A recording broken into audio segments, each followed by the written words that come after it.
My name's Paul Flickinger. I'm with the Kalamazoo Institute of Arts, and this is the pride and joy of our ceramics program, the Kalamazoo Institute of Arts wood-fired kiln. We call it an Anagama kiln. It's a Japanese-style kiln. It's fired with wood anywhere from 4 to 9 days at a time, so that means that we have crews out here working night and day to keep the kiln up and hold it at its peak temperature of about 2,600 degrees. It's kind of quiet out here right now, but tomorrow morning this place will become a hotbed of activity as students show up to glaze their pots and load the kiln. The kiln holds about 800 pots, so it's a very busy time. It takes about 2 days to load it. Massive shelves set into place, hundreds of pots being glazed and positioned in the kiln. A great deal of responsibility, and a lot of that responsibility falls on Jeff Cline, the head of our Anagama program right now. Tomorrow we'll meet Jeff. We'll give you a little look inside the kiln and show you what happens in the process of firing a kiln this big that burns about 6 cords of wood.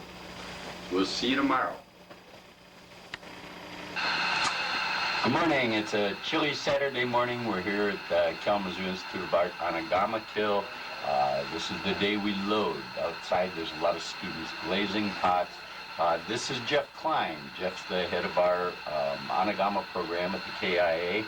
And Jeff, I wonder if you might tell me what it is about this kiln that you're so drawn to. Well, I like the kiln because it's very unique in that you're firing. It's like firing 4 or 5 kilns at the same time. There's different zones that you're working and different effects that you're playing with, and it's quite complex. A lot of people think that it's very simple. Put your pots in, the wood ash affects it and stuff like that. But actually, you're trying to wring out the best out of every zone that you have. For instance, the back, we'll put a lot of glazed ware in it, and subtle ash will affect the glazes.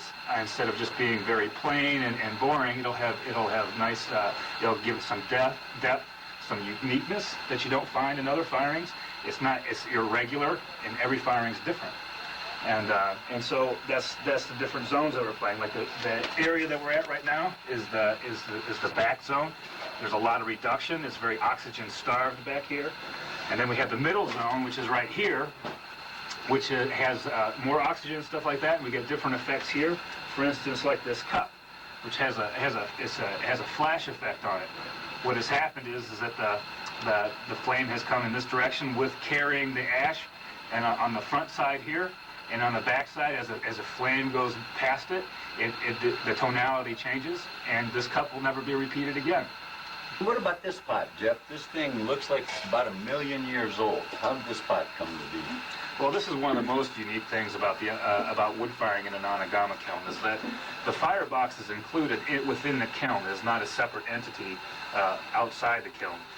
So the wood and the wood ash and the coal pile, where the spent wood is burnt down, is actually interacting with the pots, and that is what has happened with this one. Mm-hmm. Again, each time you fire it, different things happen. This one was fired with the Jack Troy firing. Our coal piles were very large during that one, and this is actually a white porcelain. Oh wow! Yeah, and no kidding, it's really turning black. Yeah, and so this pot was laying on its side like this, okay, and the flame was coming at it. The coal pile had burnt down and exposed this top area, and it was enough to melt this ash, okay, and then it started, you can see that it's dripping down the sides, and on the top, this is where the spent ash had mixed with the ash itself and stayed stuck to it. This is a unique aesthetic with the Anagama firing, the coal pile effect pot. It's one of the things that the Anagama is known for. Mm-hmm. And where does that aesthetic come from? How is it that we come to appreciate pots like this? Well, it started out in Asia, China, Korea, and Japan, but the Japanese were the primary ones who really embraced this aesthetic. Mm-hmm. and part of their folk art tradition and their different regions. They had different effects from shigarake, which is very gritty. They left all the feldspar chunks or stone-like material in the clay, and just dug it out of the hillside and used it like that. Whereas in Bizen, they had dark chocolatey iron-rich body, which became just very, very brown, very subtle clay work. I'm going to ask our cameraman to take a look here at the interior of the kiln. Jeff, you built this kiln, what's it been, 3 years ago now? Yeah. And it was sort of a late summer, early fall project. I know you were pushing real hard to get it finished up to fire the kiln in warm weather. And it seems, as my memory serves me, that the weather was very cooperative that fall, that we had a late fall. It was beautiful outside. We managed to get the kiln fired, and I recall the day that we were unloading it, we got our first snow out here. Within a day or two, you couldn't even get back into the site. But tell me a little bit about how one goes about constructing a kiln like this. You can't just stack those bricks up or they'll fall. So what do you do to support them when you're building a kiln like this? Well, we actually built the form beforehand, using plywood and wood lath to create this interior, and then we've just fit the bricks along it. We have different angles. You can see the different tonality in your bricks. These ones we got for free, but these ones they all have a bevel to them, and to make this curve, we had to get different angles as we went up to be able to accommodate this rich curve that's in this kiln. Well, it's really a beautiful kiln. We're looking forward to getting it loaded and fired. So let's go to work. All right.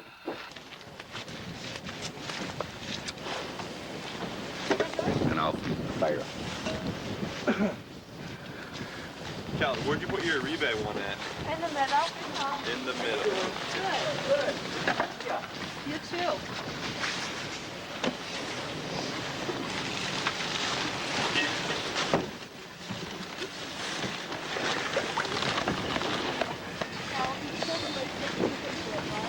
No, not at all.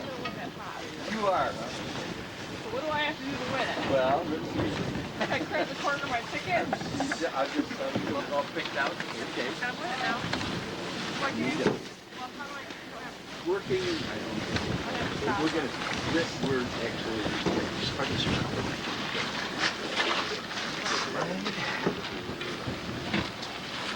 or I have something.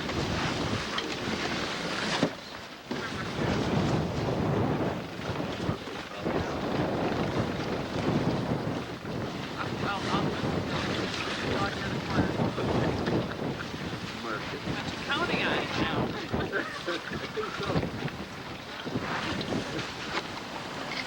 Everywhere I go. I know. We'll cover three, right? Oh, good.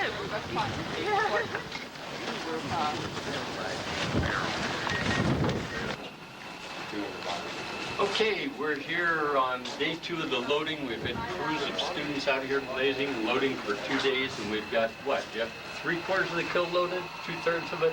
Yeah, about 3/4. About 3/4. And I'm curious about all these chunks of clay that everything sits on. All the shelves are sitting on clay. All the pots are sitting on clay. Why is that? Well, because we're going to have a lot of wood ash from the wood that's going to be used, the six or seven cords that we're going to burn, and it's going to be coming in from the front, landing on the pots, and it's going to drip on down, and this will keep the pots from sticking to the kiln shelves, basically. Now, this area is not going to be, there's not going to be large drips or anything like that, but we will get a few, and you just never know where they're going to show up. All right. So now we're into what you call the front zone, and what's the plans for the rest of the kiln? I see we got some pots sitting here, sort of leaning against the shelves. Will those stay there? They will. They're not quite adjusted yet. They're just kind of like dry fit in here. What's going to happen here is that behind us right here, there's a stoke hole here and a stoke hole here, and there's wood that's going to be coming down creating a coal pile. And what we're going to try to do is to get the coal pile to create a line on all across these plates and this flatware and whatnot. So hopefully, ideally, you'll get a black zone, and then ash runs coming down into it. That's what we're trying to get in this area. And then more shelving out in here, right? Right. Yeah, we'll have another rank of shelves right here, and that'll be very drippy. And then we also get this huge hole in the door. What do you do about that? Well, we'll just break it up, just like the rest of the kiln. And so we've got 3 stoking areas in the front of the kiln. We've got air ports coming in below, and you'll use those to use the air to sort of balance the wood as it's being fed in. Yep. Okay. And this is most of the work that comes out of this zone of the kiln is largely unglazed, isn't it? That's right. If we put glazes in this area, they would just flow right off the pot. They would. Because the ash fluxes the glazes. Sure. Okay, so we're approaching the end. Probably only another 3 or 4 more hours of work to do, and be able to close up the kiln. And it's beer 30. Yep, that's right.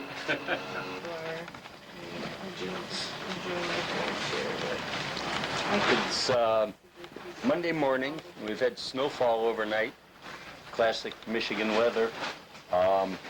And the final pots were placed in the kiln just shortly ago, and Jeff Cline is now bricking up the door. You can see the pots probably 2 to 3 feet back into the kiln, allowing some space for the wood, coals, and ash that'll be accumulating in there. And you see 2 entries into the kiln as well as the arch. The arch will be closed up. The middle entry is a stoking port where we'll be feeding wood into the kiln, and the lower one will be filled with bricks that will be adjustable so that we can get whatever amount of oxygen we need into the kiln to finish the fire. Okay, so we've got the door bricked up, and we built this little oven out front here. This is called a pig nose, and we'll use this for the first couple of days to just preheat the firing. We need to dry out all that wadding material that's supporting the pots inside the kiln. So folks will stop by periodically and throw a little wood in there, and eventually maybe some larger logs that'll just sit there and smolder and start to preheat the whole kiln. And then we'll keep that going for a few days, and I think about Wednesday we'll begin firing it on a 24-hour-a-day basis. First through the pig nose, and then we move the fire directly into the kiln, and then we'll tear the pig nose off and go ahead and begin the process of firing inside of the kiln. So we'll see you again on Wednesday or Thursday.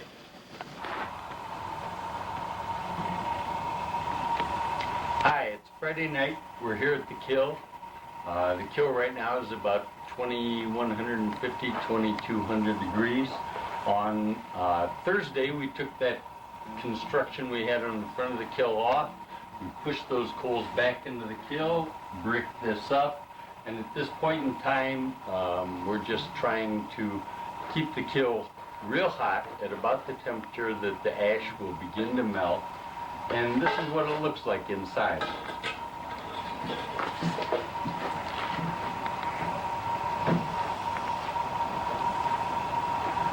So it's just about time for our crew to stoke this thing. The atmosphere is real clear, and we want to get a little bit of wood in there. So I'm going to turn it over to our crew and let them feed the fire.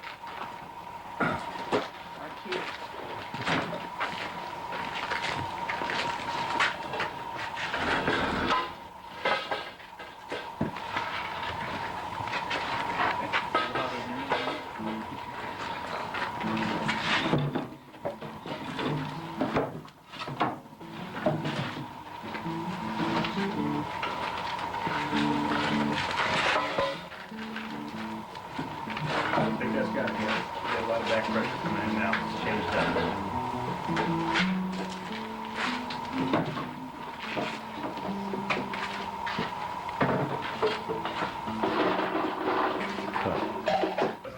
right now we're looking through a spy hole in the door of our kiln. The temperature is about 2,400 degrees, and I believe inside of there you should be able to see some little teeth-like things sticking up. Those are the cones, and that's how we monitor the temperature in the kiln. The cones all bend at different temperatures, and we put them in the kiln in the sequence that they bend at, and as they bend, we know what temperature the kiln is inside. Right now, we've got the front at about the point we want it, and we're working on bringing the back up.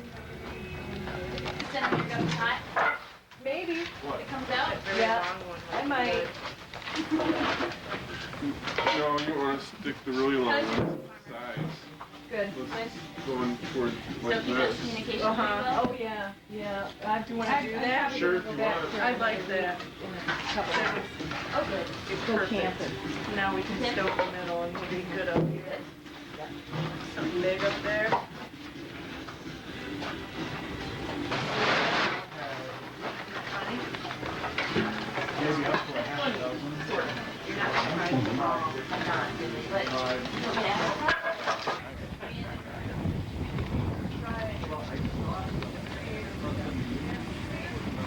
The temperature we were looking for, and it's cooling right now.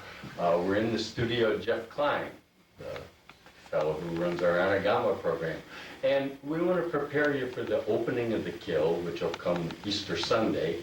And so I've asked Jeff to sort of explain a little bit about the aesthetics, the sort of things that we hope to find when we open the kiln. So Jeff, what do you got here? These are some beautiful pots.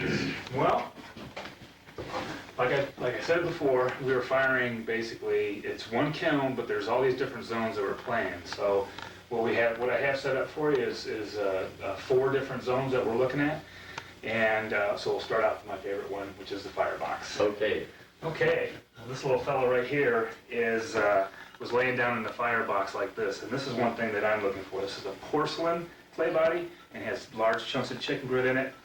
This is the side that was laying down, and then when we flip it up out of the firebox in the coal pile, which has caused this crusty look around here, the backside has this drama to it, the full drama of the Anagama. There's no other kiln that does it like this. Yeah. And this is the kind of thing that I'm looking for, the seashell marks and everything like that. And all these drips are the ash glaze That's right. flowed down. Yeah. There's no glaze, no actual glaze on this at all. This is just This is just the clay body. That's great. That's beautiful. And this one. And that one is also, these 3 right here are all firebox. And this is another thing that happens in the firebox. Again, there was no glaze on this at all. This is all natural. Wow. This is all just wood ash dripping down here. And these purples and blues that come out here is caused by the fuming from the coal pile. Yeah. And that's what brings out these colors. And the longer you do this, the more of these blues that you get and the stronger they get. So this is from a 10-day firing. That's from the 10-day fire. That's right. Now, here we've got, there's a crack here. Jeff, Oh, now, well, it's half price. It's half price. half price. For American potters, they'd throw a pot like this out. But I recall when I was traveling through Japan, I occasionally saw pieces like this with cracks in them that really were very much the centerpiece in a gallery. So there seems to be some acceptance as this is part of the process. So it's okay if a piece cracks. It's not necessarily a disaster in some cases. No, if it's a fire crack like this one, in Japan they call the up and down crack like this, they call it a lightning strike. Uh-huh. If it was a crack this way, it might be a different thing. It just might be that I built it wrong or something. But that's not the case. What happened is this was right up front. It had the flames going by, and it kind of pulls the clay body. Because it's torqued out on one side, and just 2 different temperatures on both sides. It kind of egg-shaped. It'll snap. And so then this is a very desirable craft in Japan. Really? Yeah, I've seen them. I've seen them. And they're some of the highest priced pots. Yeah. And this piece, this is just beautiful. It's got these shades of red and blues and some blue greens, and then this wonderful variety of grays and reds down here in the bottom. This piece was also down in the firebox. Yes, it was. Yeah, it's a large plate. There is an Uribe green glaze, that's what this right here, that has been hit with ash and it's flowed down and created all the colors and whatnot. And each time it's just different. Wow, Every time. It's really exciting. But it's a very different aesthetic than what people have become accustomed to in this country. You know, people often are looking for things that are very pristine and very almost commercial looking, and this has sort of a completely different look to it. It's really a beautiful piece. It's sort of oval. Did you make it that way? Well, it called it potato chipped. It was standing up on edge like that instead of firing it flat. I fired it up on edge, and as with all that heat after well, I don't know, 5 days or something like that, the plate begins to bend a little bit like that. I think it's a nice effect. Yeah, Nothing wrong with it at all. It's not symmetrical, and it's much more interesting to look at. More than a organic, yeah. regular piece. What you got over here? Well, like I said, these are the firebox pots, and now we're getting up to just above the firebox. They're not sitting in there in the coal pile, but they're in the top zone where there's still a lot of ash, but you don't have the coal pile effect. So these pots, like this one right here, is just straight clay, no ash.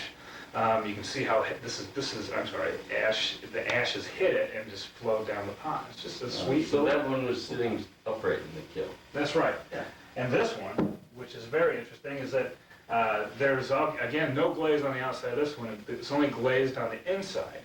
And the copper glaze has migrated through this clay body. Really? And it really made an unusual effect. I've never seen it like this since. Uh-huh. Yeah. So you glazed the inside, but the contents of the glaze passed right through the clay and then revealed itself on the outside. Yeah, then the ash all built up and dragged it all around the cup. Wow, that's gorgeous. Yeah. And this is real interesting. It's got a real rich looking texture here. How did that come about? Well, this has a crack slit that I'm playing with, and I put that throughout the kiln, and I do different things with it. And this one was fired in the front rank, and it has just a lot of ash buildup, and it was laying down like this again. So there's the tonality is different here, and you turn it around on the other side where the flame has been passing underneath it. It's not getting, the ash is not getting hit like it is on top, and it creates a very rich effect. Wow. You know, you turn these things around, there's always something different going on everywhere you look. Yeah, they're very exciting to look at. Yeah, There's no boring spot on that pot. Well, I got some of those. And what else we got here? This is I spent about 3 months traveling through Japan, and one of the things that I was very interested in looking at was tea bowls. I looked at hundreds and hundreds of tea bowls, and this is very reminiscent of a tea bowl. Is that what you had in mind? Yeah, it is. I can't help firing these kilns and being influenced by the Japanese aesthetic, because they just embrace an organic look, and their pots are so rich and beautiful. Mm-hmm. And so as Americans, we can't look to Europe or anybody else and say like, well, Europeans fired Anagamas this way. It's the Japanese primarily who really just drove it to such extremes because of localized regions, localized clays and all that stuff. But the tea bowl is one of the high, because of the tea ceremony, one of the highest prized pieces you can get out of the kiln. Sure. And I don't know, maybe you know a little more about the tea ceremony than I do, but... Well, I know that in Japan, the tea ceremony, its origins are Zen, so it embraces the qualities of simplicity and humility and just sort of the spontaneous quality of making the piece, as well as the natural effect of the kiln on here. I know in the tea ceremony, one of the things that one does when they're drinking tea from a bowl like this is first to examine the pot and appreciate its beauty and its subtlety. And then you drink this very frothy green tea that's mixed up inside of it. But the ceremony is all about aesthetics, and I really feel like I saw a lot of these tea bowls. They're very prized in Japan. Tea bowl like this in Japan would sell for thousands of dollars, usually $200 to $2,500. And I can easily see that this one could take a price like that in Japan. Unfortunately, in this country, we don't have the appreciation for it. We don't have that ceremony and that cultural background that allows us to really appreciate a piece like this. But this is beautiful. I could easily see it used in a tea ceremony. Yeah, tea ceremony or not, you can't help but to love the bowls and the style of them, the gesture they have running through them, and things like that. And you can always tell the strong ones, no matter what. I go and do art fairs, and you think that Americans don't have taste or just aren't educated to this kind of thing. It doesn't matter. These things have a certain potency when you see them sitting out there, and I'll have a couple of them sitting around. The strongest one, people are asking, go right to it. And so, there's a bunch. So it's almost like it's a universal aesthetic that people deep down in their guts really have an appreciation for what they're looking at here. You betcha. When you see it. This one's got a price tag on it, says not for sale. Must be one you value. I can't sell that one for $25. So. And this again is your cracking slip? It is, just like it was on this one right here. It's a little bit thicker, and that has a Shino glaze on it. These pots came out of and from the middle to the back of the kiln is what we're looking at now. Right. So it's that cracked slip with another traditional Japanese glaze, which is the Shino. It can go from white to tan to dark colors, whatever. It's a very interesting glaze. Right. A lot of variety, and I know a lot of people are using Shinos to get effects that are very unusual. This pot is amazing. You couldn't, I think even the most skilled potter could not glaze a pot that would look like this. Was this a surprise for you when you took it out of the kiln? Oh, it was amazing. I've never seen anything like it before. This came out of the 10-day firing. This is just a flashing slip. And I have another example of that right over here. And the flame has been going by this thing for 10 days. It's changed directions a couple times. There are so many subtle things going on in here, subtle line that from that flame, and I just don't. And there's things that I've just never seen before. Why these cracks ever formed? And it's not cracks in the clay, but it's the separation of the slip. And it's just, it's just amazing. And again, these spots here, these light spots we see, are where it rested on the wads of clay in the kiln, right? Yeah. And so the flame is traveling past that, marking the pot. This being the underside. Yep. And this right here, it's sort of a miniature of the cosmos. I know. It's just like it must have been spinning around right there. The flame had a little. Amazing. I've never seen a pot like that in my life. It's absolutely gorgeous. You got a not for sale price on that too. What else you got? That slip right there is this one in another firing. This one also, as well, was laying on its side. You can tell by the wad marks. You can read the pot, what was happening by that kind of thing. So this being the side that was up like this. There's all this ash coming down on it, and then you pick it up and you get this kind of thing. So it's just a very nice picture. It's a blend of things going on in there. Stunning. Yeah, and then the teapot is another heavy crack slip by itself. With nothing on it. Again, reading the pot, you can see that it was wadded on the side with the seashells, and it just gives you something to look at all the way around it. It's always changing so much up. variety. Yeah, you probably couldn't even get your tea drank. You'd be so busy looking at that pot. The incredible richness of the ash glaze, and then the effects of the fire passing over or under the piece actually. And I really like your style of teapots. They're sort of funky and at the same time very functional. Real nice quality to that piece. We've got a lot of rigging you have to do on those. I'm having fun with them. All right, great. Well, this is great. Oh, one more piece back here, Jeff. We've got It's a better example of the Shino by itself. this is the Shino glaze that you've talked about a couple of times, and obviously some effects from the ashes up here.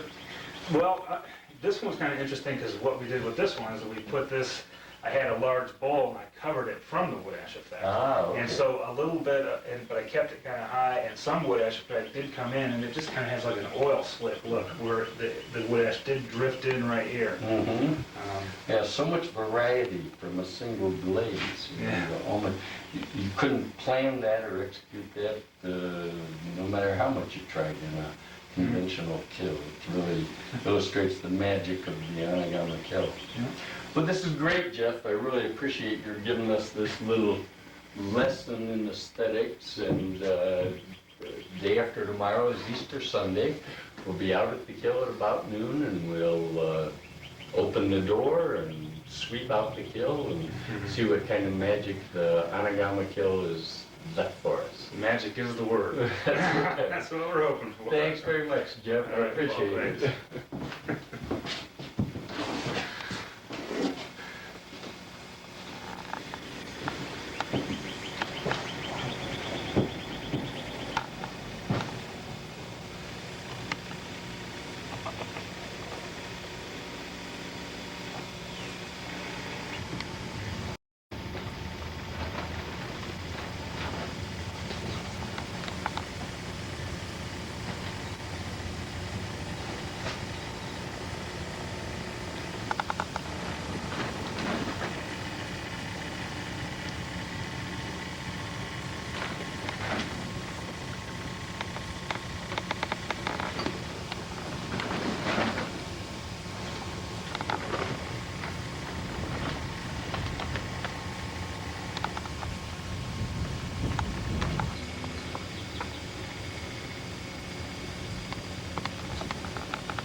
We're in the process of unloading it.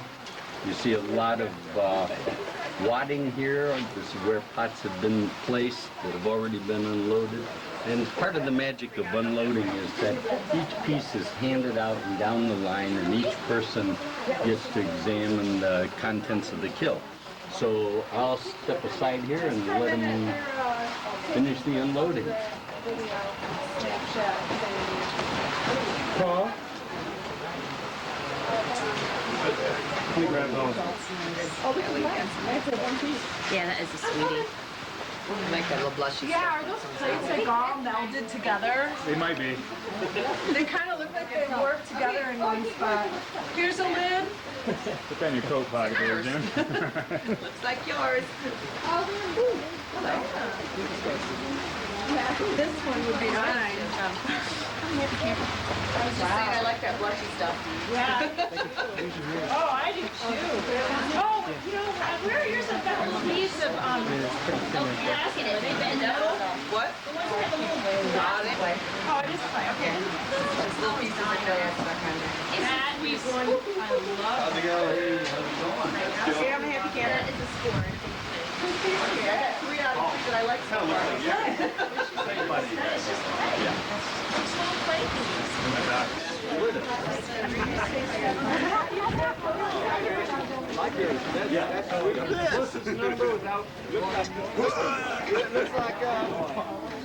Yeah, that's my thing. No, man, no, that's good.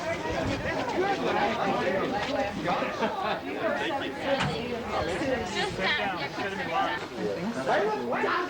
That's what he said. It's wonderful.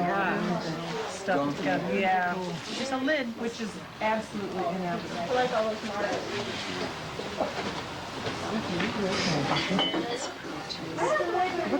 Look at this in the light. I really like that. Cool. Scott has a good one there. Oh, that's good looking. One lid. Nice. Nice brush. There's a Scott. Nope, that's Jeff. That's Scott. Careful. No, here's one of yours, Scott. That's a Scott. An example of why gloves are very good.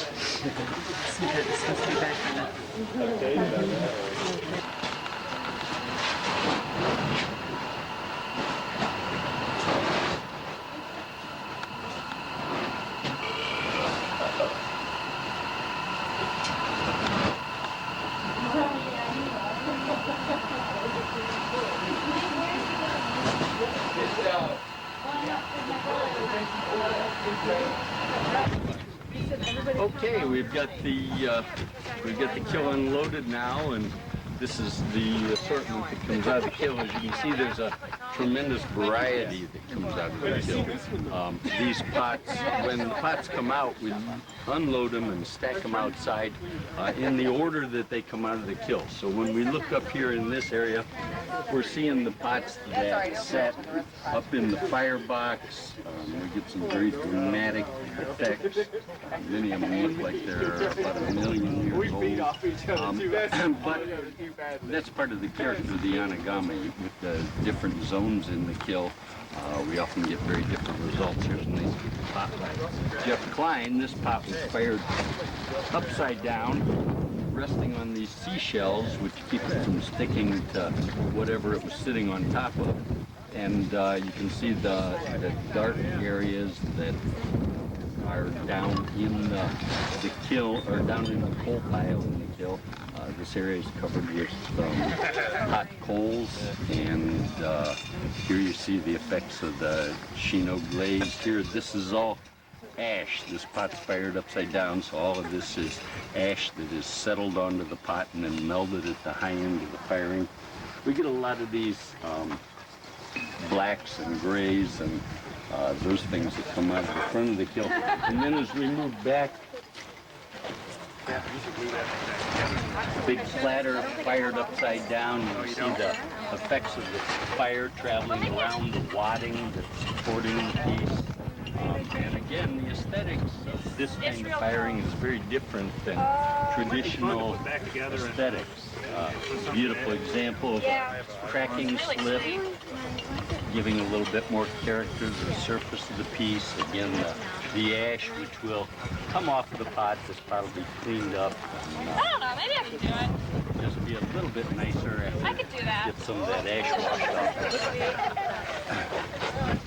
Occasionally, pots split in the firing, and when that happens, there's not a lot you can do with them, except maybe turn that side towards the wall and enjoy this side here.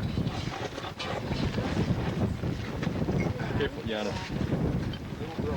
The kiln is especially good to sculpture because of the sort of random deposit of ash that comes through the firing. Here we can see a piece. This is down in the coal pile. The ash is coming from this direction, or the fire is coming from this direction. So the ash deposits are on the high points of the, or probably from this direction. The ash deposits are on the high points of the piece. Another piece out of the kiln. This piece laying on its back like this in the kiln, and again a tremendous deposit of ash up in this area. This will all clean up, come off of there, but just a great example of what the kiln does to sculpture. Sometimes these little treasures that come out of the tea bowl like this, with fired upside down on top of another pot. All this will come out of the interior, and a beautiful ash glaze forming here.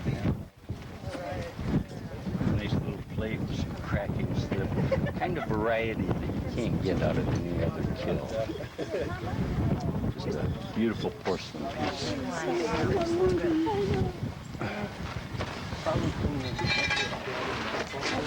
Nice little plate. This is a piece that was thrown and then sliced, so it's laid down horizontally then, and there's some cracking slip over here and a little finger combing through that slip. Again, a very rich surface, very unique, very unusual, something that's not available in a normal kiln. Part of the subtle beauty of the wood firing process. So that's it. These pots are headed out for the homes of their owners, where they can sit and enjoy them and get to know them a little bit and study some of the subtlety and the beauty of this process of firing. So that's it for this Anagama firing. Thanks for being with us. But we talked about that already.